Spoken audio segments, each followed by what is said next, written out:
This Deadlock guide is a full guide on how to play Deadlock as a macro master from myself, who is a top 10 macro player in the world, the top 10 economy player.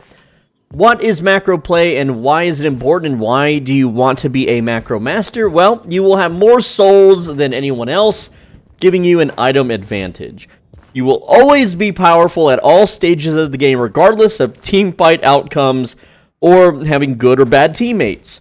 You are not reliant on having good movement, aim, or skill shots, and it is the least stressful and the most enjoyable way to play Deadlock. Now, before we go over how to play macro, I'm going to give you a build recommendation for every single character, so feel free, all of this is in alphabetical order, feel free to pause the video and read the build name.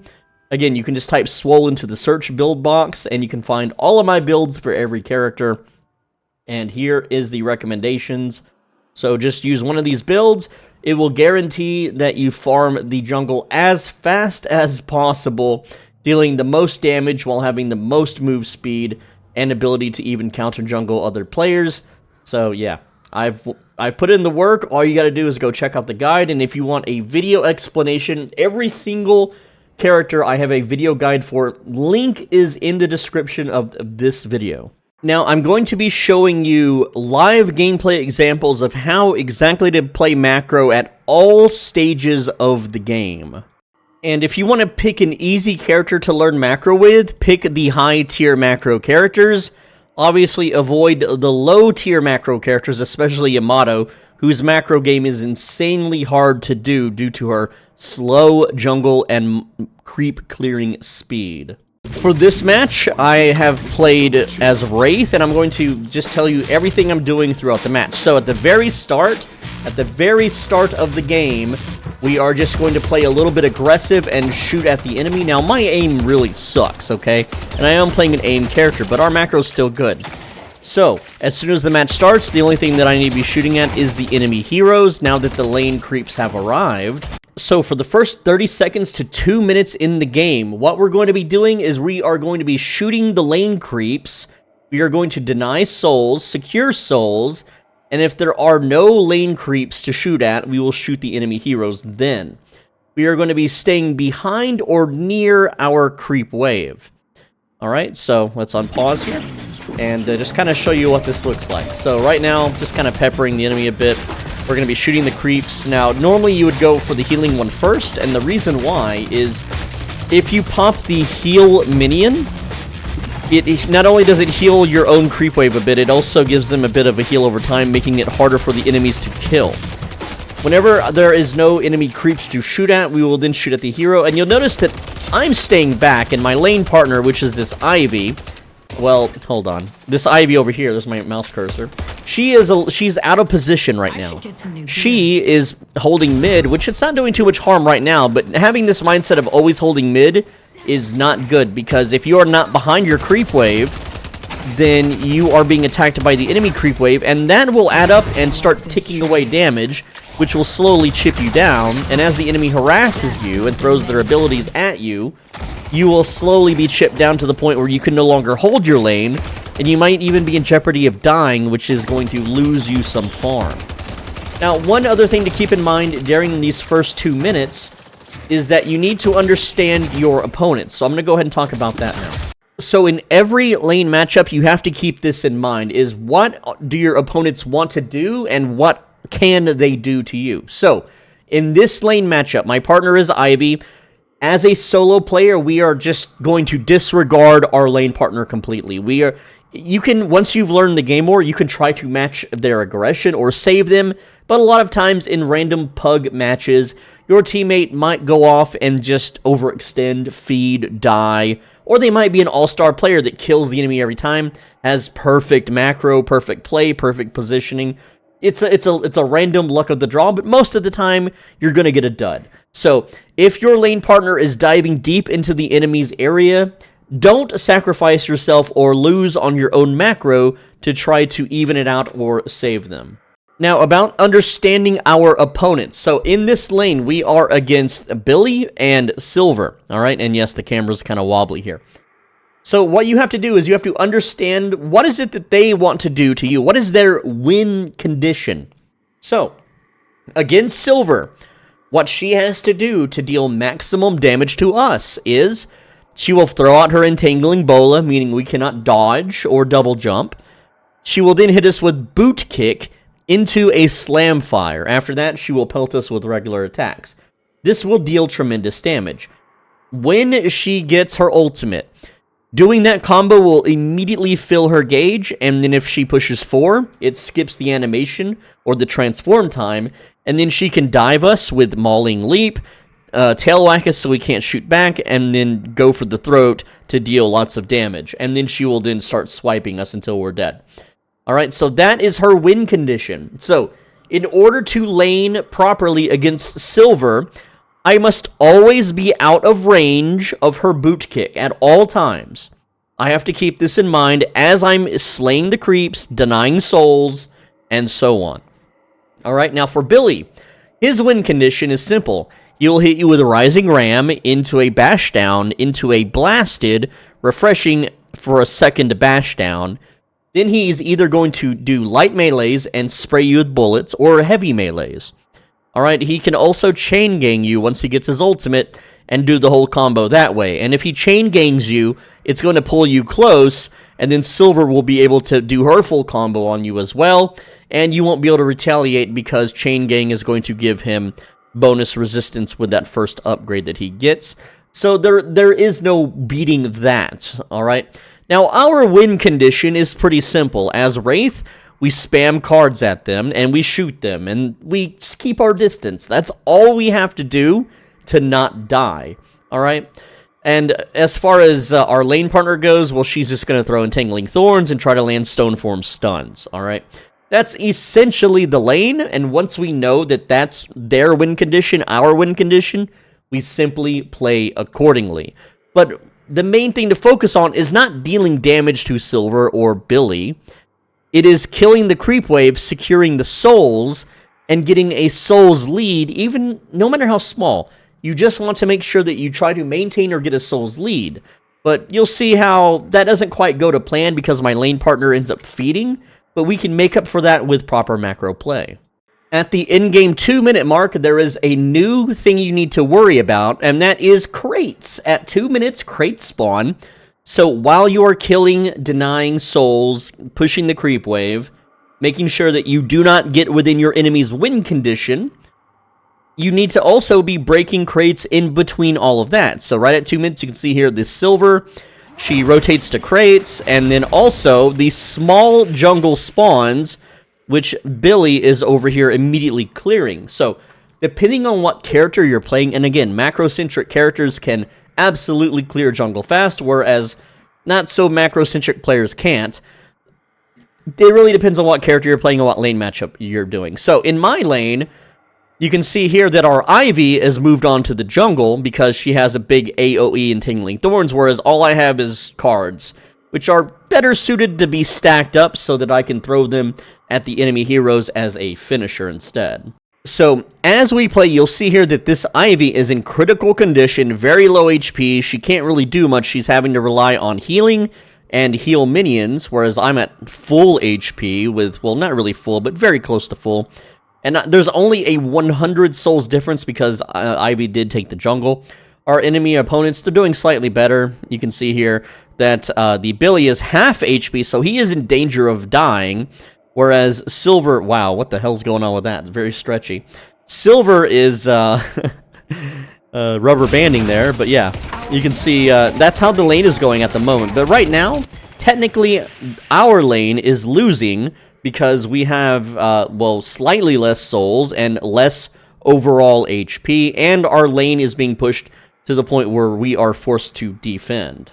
And you're going to get a lot of Pug players that aren't macro-centric. They are PvP or kill-centric. Alright, so you'll watch the Ivy here. Let's go ahead and watch Ivy's point of view. And let me go and unpause. So Ivy, very low HP, throws her skill down and hits the heal minion there to get some health. Goes into the enemy's range for their win conditions, which is Billy's Ram. And you can see she got boot kicked there, but she barely avoided death from the slam fire. If the silver was even the slightest more accurate, she would be full dead there. And there was no reason for her to go beyond the creep wave. Here, she's still in front for some reason. Still getting shot, still getting poked down, still not retreating backwards.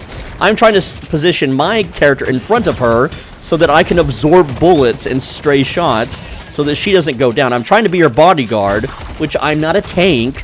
So now I'm forced to put myself out of position. Now, right now, she's not. She's behind the creep wave. But for a sec, she wasn't. Now, notice that Ivy doesn't have proper spacing here, and she will constantly put herself in danger within... Look at this. She went forward for some reason. Billy could have easily finished her off there if Billy was slightly more... Why is she meleeing towards Billy with an HP differential? The players like this, players like Ivy, they expect me to play exactly like they do. She is using herself as a hostage to get me to play more aggressively, and that is the antithesis of macro play. So as a macro player, ignore your partner when they do this and just focus on farm. Now, at 5 minutes into a match, runes will spawn, so they, I don't know if I can free cam on this, but you can see that we have a movement spawn here on the map, and then a bullet buff spawn.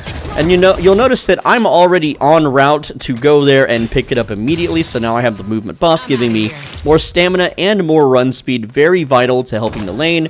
Whereas Ivy is, she was out of position for a sec there, but she is now 1 versus 2 heavy brawling.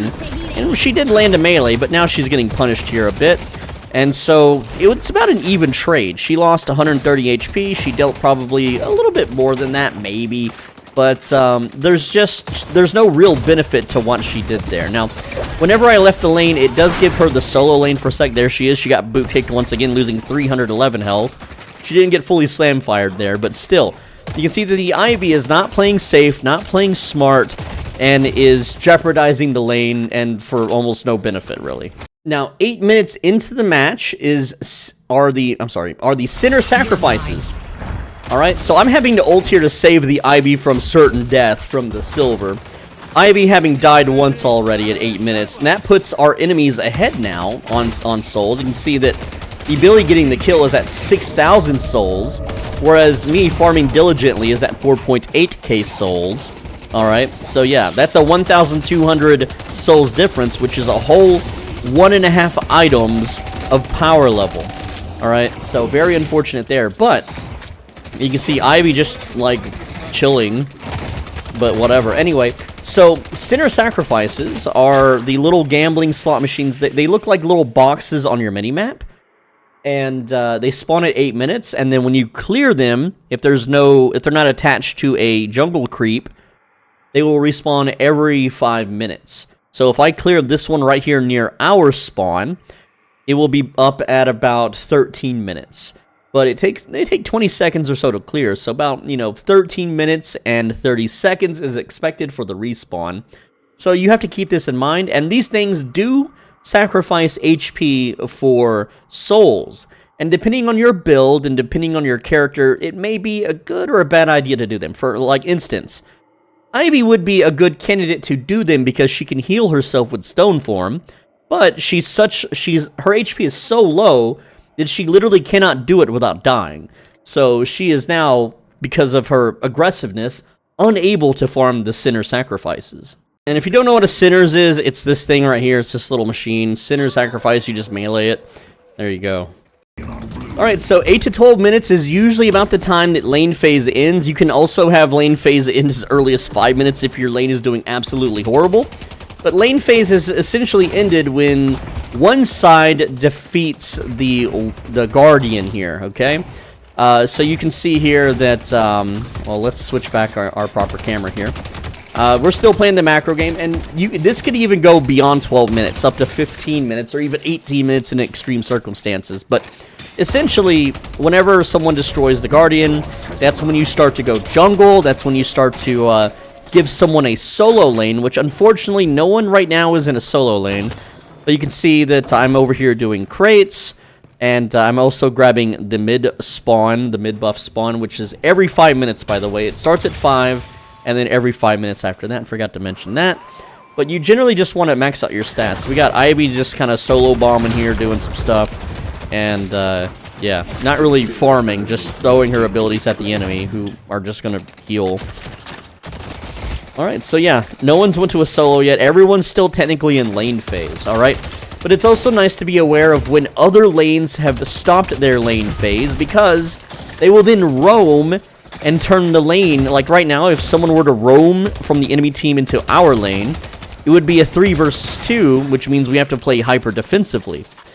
Alright, and so, the sooner that you can win your lane and then go roam other lanes, the more benefit that your entire team has, because it allows you to get more souls. Now, if you manage to get a kill in your lane, whereas I managed to kill the Billy player, I'm able to go to their centers and steal it instead, because it's the riskier play.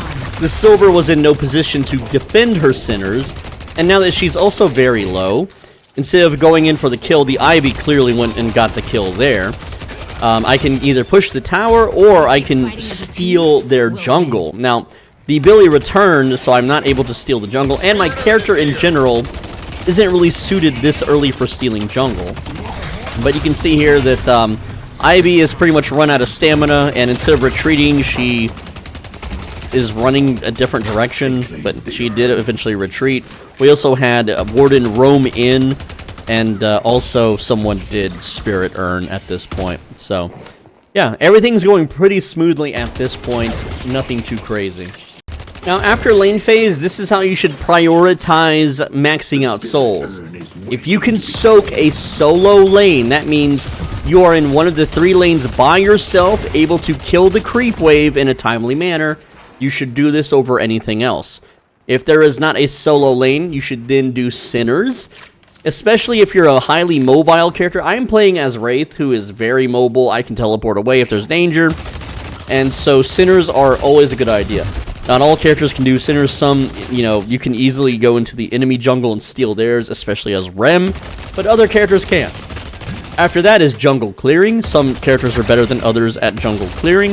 If you follow any of my build guides, they are all exceptionally well at jungle clearing.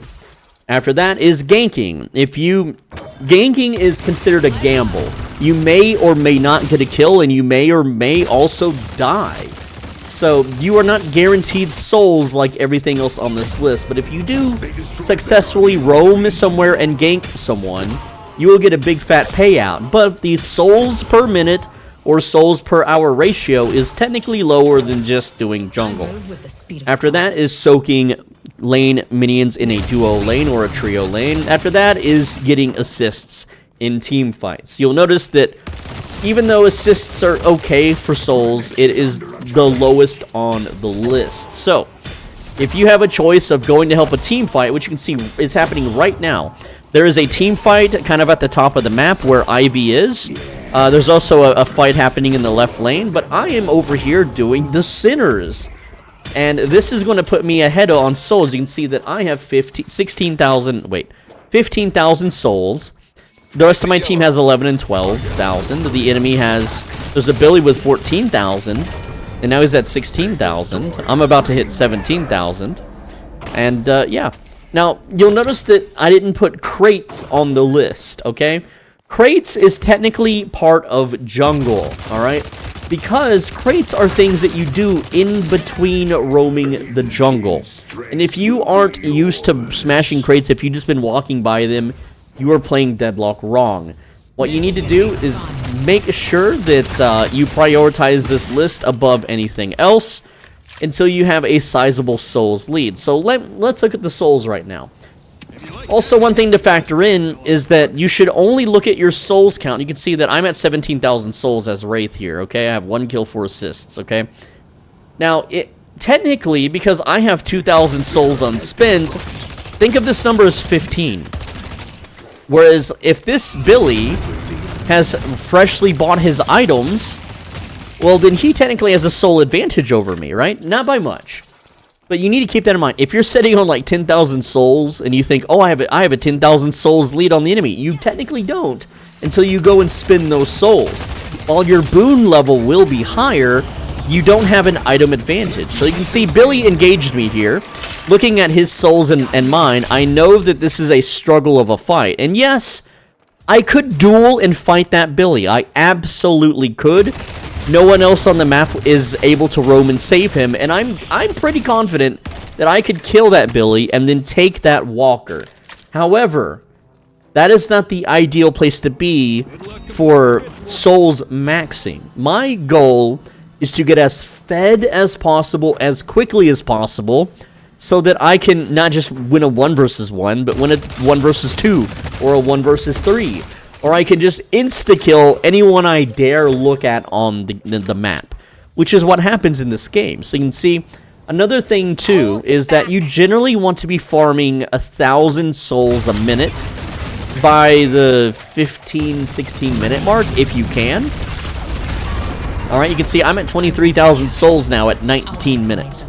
Now, Wraith, I'm playing as a split pusher or a backliner late game. I do get knocked off the rails here, but he's too far away to play off of it. But essentially, as Wraith, I can easily push walkers and backdoor and just push lanes. And that is my character's strength, whereas if I'm playing someone like Yamato, well, her strength is more in ganking, so I should look for picks or look for people by themselves to run up and murder them real quick, and then farm that part of their jungle before reinforcements arrive. So there's a lot of individual learning you have to do when playing a macro-style playstyle, and it mostly comes down to just knowing where to be on the map at all times. You'll notice there's an Abrams over here in the jungle near me. He had no reason to be here. He wasn't, unless he was also wanting to do the jungle, which he didn't. Like, he had so many other things to do. You can see that, let's just look at what is Abrams doing right now. He's doing crates, but you'll notice that Abrams, he's got a little bit of sprint speed there, and, like, that's it. He is not built for movement. He's actually built for ganking because you want all it on shoulder charge. If he was jungling or macrocentric, he would have maxed out Siphon Life first, alright? But he's doing some sort of hybrid gun melee spirit tank build. I don't know what his build is, but it's definitely not macrocentric. So you'll notice that we have a very sizable souls lead over Abrams. So if Abrams was our opponent, well, he'd be a pushover in a fight. We would absolutely body this guy, right? You can see here that Abrams, being a tank character, building some green items, he has a 2,600 HP. 2,600. My character, who is building, well, I've got some health items, obviously, but these are for movement. That is for movement. That is for movement. I have 2921 HP, and so I just win stat-wise. He is a tank, but my character has way more health, way more mobility, way more damage, way more everything than this Abrams. So, this Abrams, yeah, he can jungle, but it's not optimal. It's not fast. It's not efficient. And because he is not playing macrocentric or efficient style, he will always be behind on souls, meaning that he's got to really rely on his skill, his aim, and his movement tech. But, like, what's he doing here? He's ulting. There you go, he ulted, he's shoulder slammed. And, I don't remember what happens here, because, obviously I'm off doing something else. But he does get a kill. So he manages to, you know, get a kill. Now he's brawling the Kelvin here. But I want you to look at who he killed. He killed someone with 15,000 souls, who has died 6 times and has no kills and has no health or anything, okay? So this is just a feeder. This is just a feeder, okay? And imagine this was your teammate that died 6 times. I can kind of, because our Ivy died 4 times, right? Kind of, sort of. But essentially, if I were to fight this Mirage, well, I would just nuke him to death with cards. And I could show you what that looks like, because I remember doing that. Alright, so let's check in and see how I'm doing. Alright, so I'm playing as Wraith. I have 7.7k souls, so we'll say 8,000 souls. 8,000 minus 31 would be, what, 25,000 souls? Alright, so with 25,000 souls, I'm against a Rim with 18,000 souls. So this Rim is just full dead. There's nothing he can do. Doesn't matter how good the Rim is. If the Rim is a Eternus 6, I'm an Eternus player as well. I'm not Eternus 6, though.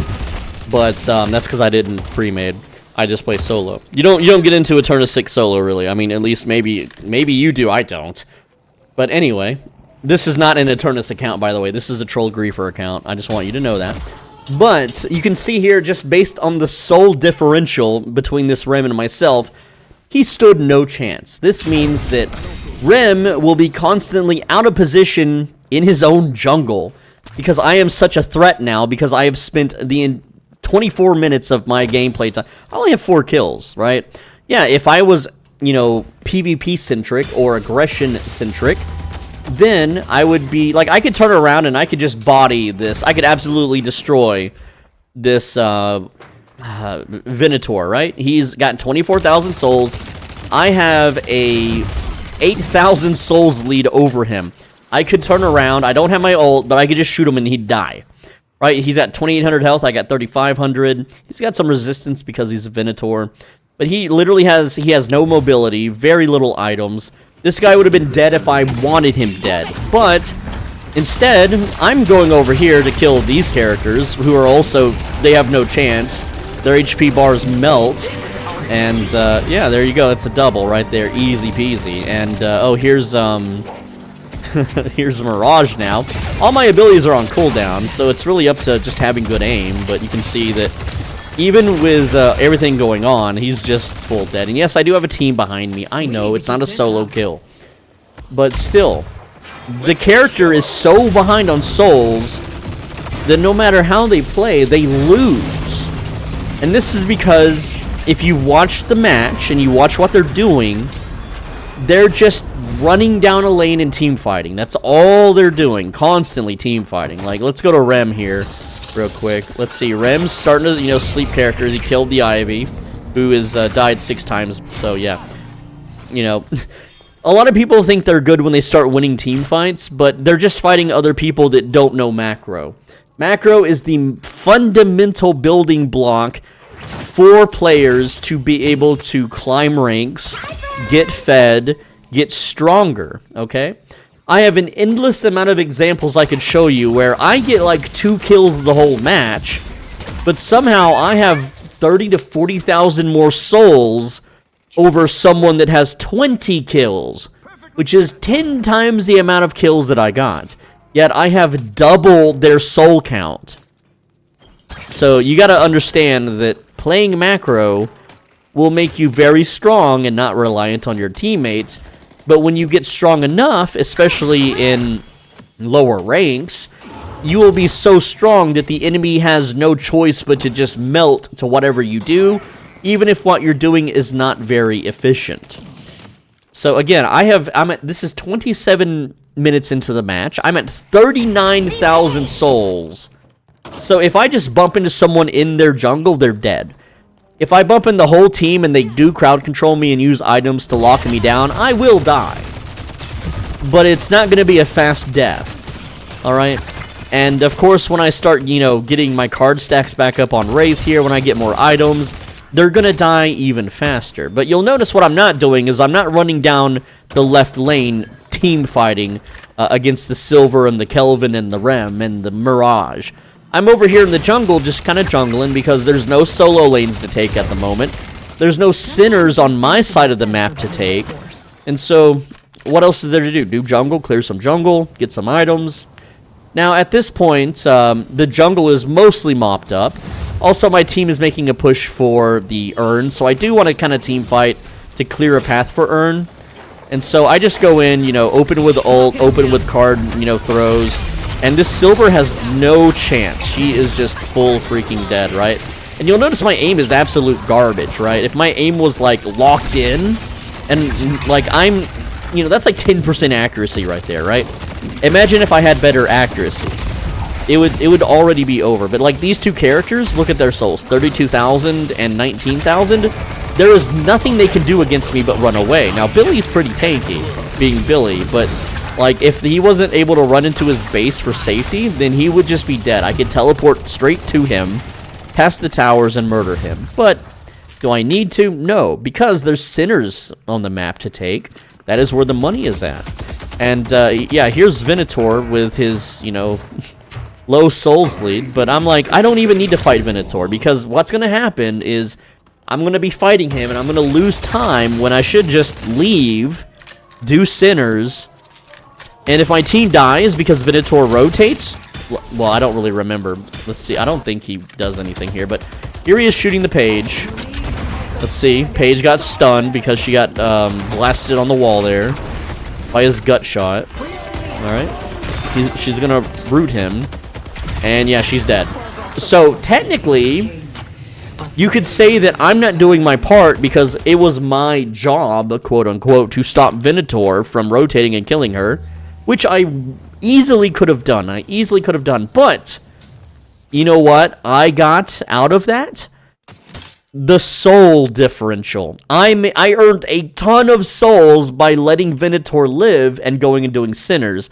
I got tons of stat bonuses by letting Venator live. Now, my teammate died, and she's at a net loss on souls because she died, but that's not my problem. It's not my problem because she was out of position. She stayed too late, and, well, if Paige was doing macro-centric play, Paige would be in the high 40s. I'm going to tell you right now, Paige can easily outfarm Wraith. Easily, okay? They're both A rankers on macro. So, Paige, to me, in my worldview, in my eyes, should be in the 40s. Her soul count should be in the 40s, but no, it's not. And that's why Venator, with his soul count in the high 30s, was able to walk all over and kill her without her being able to do a damn thing. So to me, that is her fault for not farming a lane, not farming jungle, and not farming Sinners. And this is the mindset that you, as a future macro-centric player, needs to get into. Do not let your teammates peer pressure you that you're doing anything wrong. Do not let them tell you that your playstyle is bad or incorrect, because it isn't. Your playstyle, the macro-centric playstyle, is absolutely fine. And yeah, this is a big old team fight. Hey, guess what I'm doing during the team fight? By the way, 50k souls at 31 minutes, right? I normally get 50k souls at 30 minutes, but yeah. I'm over here, I'm getting Sinners, I'm getting paid, I'm finishing my build, okay? And yeah, you'll notice that I have such a souls gap now over the Mirage, the Kelvin, the Rem, basically everyone but Venator, which I could easily one-on-one Venator, no problem, right? Venator would be, he would melt to my ability because he has no spear resistance, right? And, you know, if Venator was backed up by Silver and Billy, it would be tough, but I still feel like I could escape. I wouldn't be stuck and killed, alright? So, yeah. And how and why am I able to fight 1 versus 3 and still live? Because of this right here. I'm killing jungle, I'm doing Sinners, I'm getting souls, my boon level's maxed out, it maxes out at 41k souls. You can see that Venator's boon level 33, I'm technically, boon level's maxed at 35, this shows 41, so ignore that. But yeah, the enemies at this point in the game have no chance, so if I want to just win the game at this point at 30 minutes, I can just run all of them down and then take their base and kill everything. And when they respawn, I can kill them again. There is nothing they can do. They have lost, if I wanted to end the game now, they have officially, look how fast he died. He died in 1 ult and 2 cards. I didn't even need to ult him. I could have just threw 2 cards and he would have blown the hell up. The enemy team has now lost the game if I want them to lose. But you can see here, the rest of the match, there's not very much left. And actually, I don't think I get any more kills because I just farm the jungle and my team kind of wraps it up. But essentially, this is the differential, right? 177,000 souls versus 213,000, all right? Which is like 33,000 something souls. I don't know. I'm not doing the math. I don't care. That's just my estimate, right? Because the enemy team is so behind on souls now, there is nothing they can do anymore.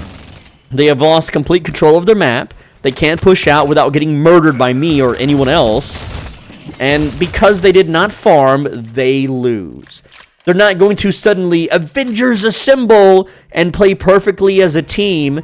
This is not a Discord pre-made. I made sure to check. I looked at their names and their Steam accounts. This is not a Discord pre-made. They will never have the Avengers Assemble moment where all of their ultimates coincide and they have perfect team play.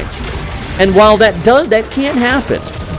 As a matter of fact, we can do a reverse, you know, version where it does happen, and we can say that, you know, Kelvin locks us in a cage, Rem sleeps us, Venator pins us, while I'm getting eaten by Silver and Werewolf form, and Billy's knocking us up in the air and stunning us and stuff with his melees, okay? Assuming he ever reached the item that allows him to stun with melees, right? But you can see here, like, Venator full autoing into me, and I just leave. I can just walk out of the fight. It does nothing, right? I even throw a card to see if he's going to chase me. He's not. He knows better, right? But the point that I'm trying to get at is that if they had perfect coordination and they caught me out of position, yeah, they can kill me, sure.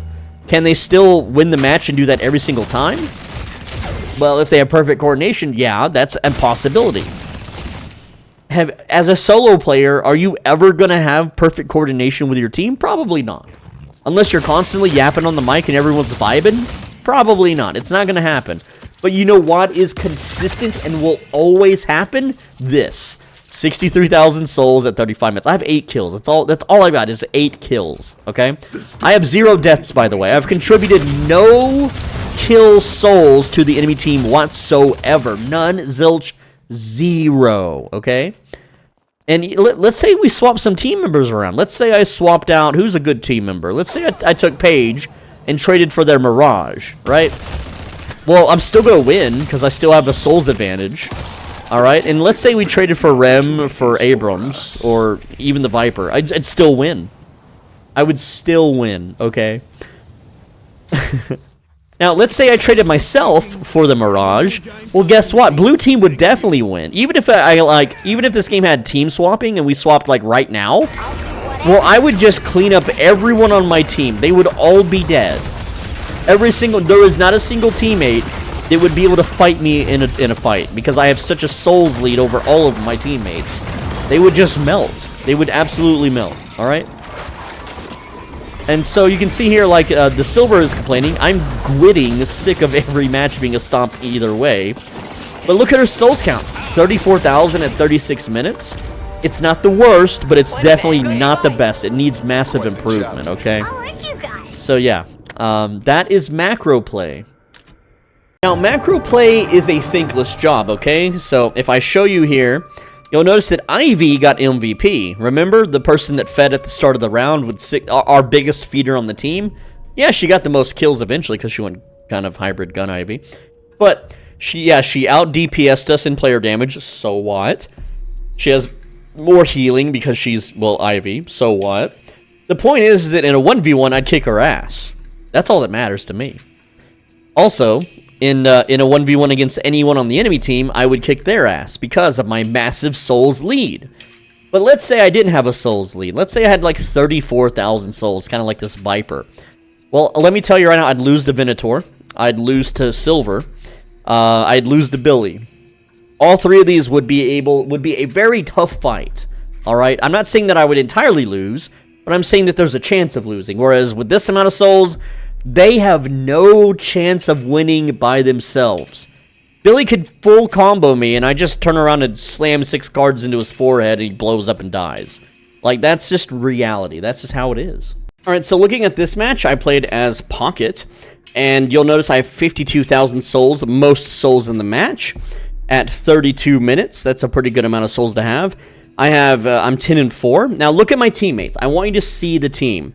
4-8. Feeder, 4-13 feeder, 1-11 feeder, 3-7 kind of feeder, 2-10 feeder. I had an entire team of feeders. And yeah, this is a losing match. We did lose, all right? But I did my part. I'm positive on KDA. I have a lot of souls. I can easily, not so easily, fight all of these characters with Pocket with this. This is a Spirit build, so it's kind of, to me, Spirit Pocket is a little bit of a meme. It's pretty fun to play. Gun Pocket is way better. It's just harder to play. So I was being lazy here. But you can see I got key player, right? That's what counts. That's what matters. And so macro-centric playstyle, very beneficial even if you get a shitter team. Now, let's say I was team fight-centric or aggro PvP-centric. I wouldn't be 10-4. I wouldn't have this many souls. I'd be feeding with the team. And maybe you feel like you should feed with the team too. Why are you watching this video then? No, you're watching this video because you want to win, you want to carry, you want to be powerful, regardless if you have a good or a bad team. Now, this is an extreme example of macro play, and that is this Rem here, or me rather, 82,000 souls at 36 minutes. Now, I had 14 kills, but I didn't have the most kills. You can see here, Yamato has 17 kills and is 40,000 souls beneath me. We have the enemy Drifter at 18 kills, and he's, you know, almost 40,000 souls beneath me as well. I am way, way ahead of everyone else. Now, of course, as Rem, you are the SSS God tier macro character. Alright, and I'm also playing a build that fast farms jungle, which is a gun Rem, a gun hybrid tank Rem. And, yeah, there's no faster character or build in the game to farm souls than this, so this is more of an extreme case.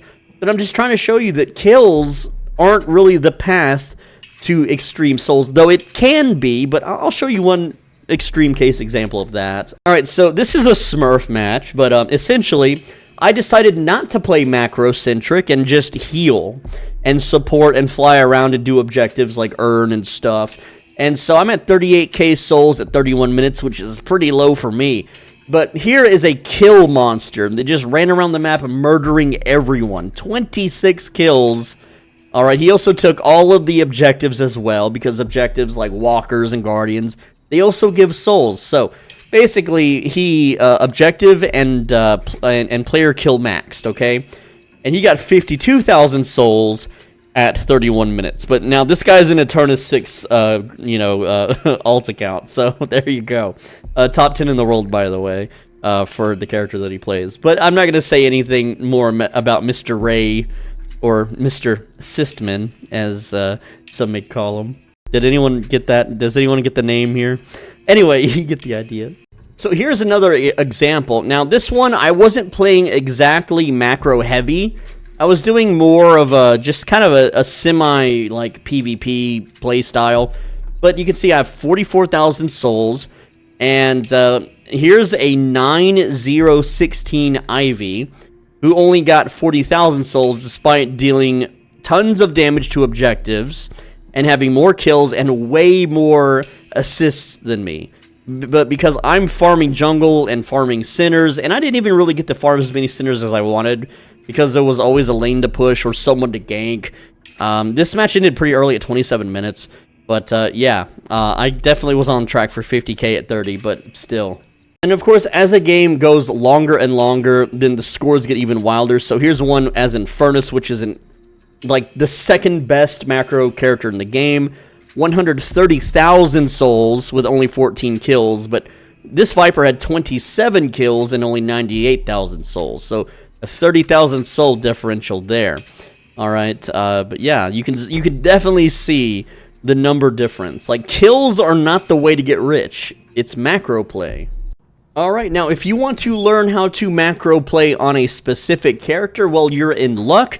Check the description of this video, and in alphabetical order, I have guides for every single character that show live gameplay footage while I'm absolutely exhausted with over 2 days of no sleep, where I do not use any advanced movement tech at all, and I play like absolute doo-doo garbage to show you that even with, you know, someone so, like, skilled down, that you can still make the build and play a macro playstyle. So if you're good at movement, you're good at aiming, you're good at the game in general, then macro playing is only going to enhance your ability to scale and farm and win and defeat opponents.